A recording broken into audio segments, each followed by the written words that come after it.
Hello, my name is Rakan Al-Manari. I am a first-year student at King's College London. I'm currently working towards my BA in International Relations, specifically at the Department of War Studies. Recently, I authored the article Bread, Water and War. The story of Yassir Al-Bakar and Yemen's humanitarian collapse. Now, if you've already read the article, you know that it centers on a deeply personal and tragic moment, the death of Yassir Al-Bakar, a Yemeni father who had died from starvation during Eid al-Fitr, and the image of his young son standing beside him.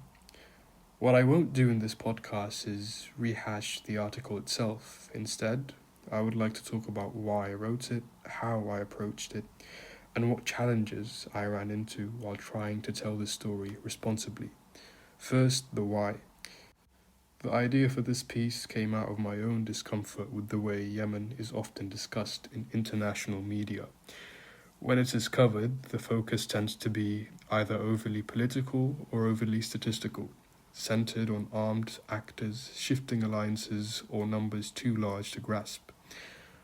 What was missing, I felt, was the human texture of this crisis, not just death tolls or damage assessments, but the way life looks when basic needs like water, food and shelter are systematically out of reach.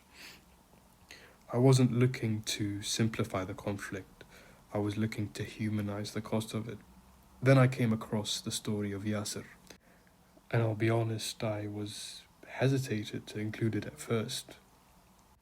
There's a fine line between using personal tragedy to create impact and exploiting it for emotional effect.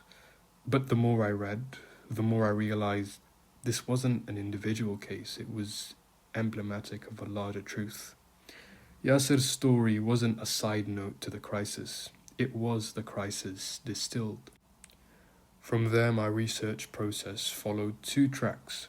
One was data-driven, reviewing reports from the UN, WHO, UNICEF, and NGOs operating on the ground in Yemen.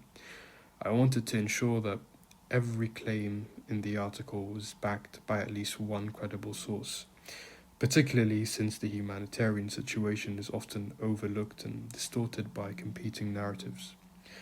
The second track was much more narrative, reading testimonials, scanning local news, and looking at how Yemenis themselves were documenting the crisis online.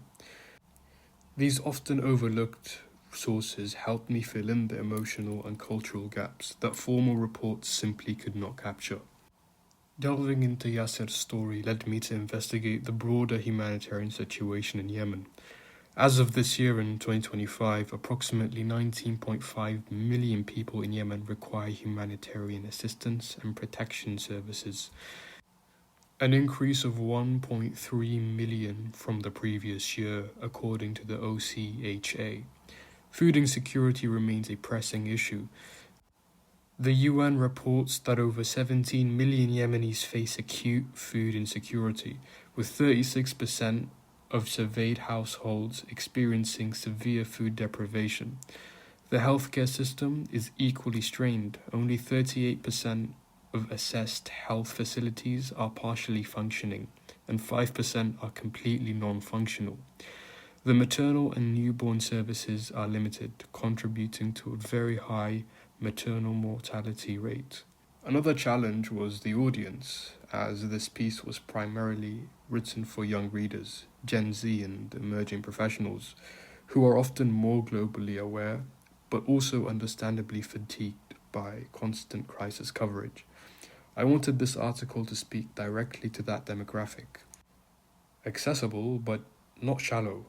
Emotional, but not manipulative. And I wanted to feel like it was written with people, not about them, And finally, the biggest takeaway for me in writing this article is simply how deeply infrastructure, something we often associate with policy or engineering, is tied to dignity.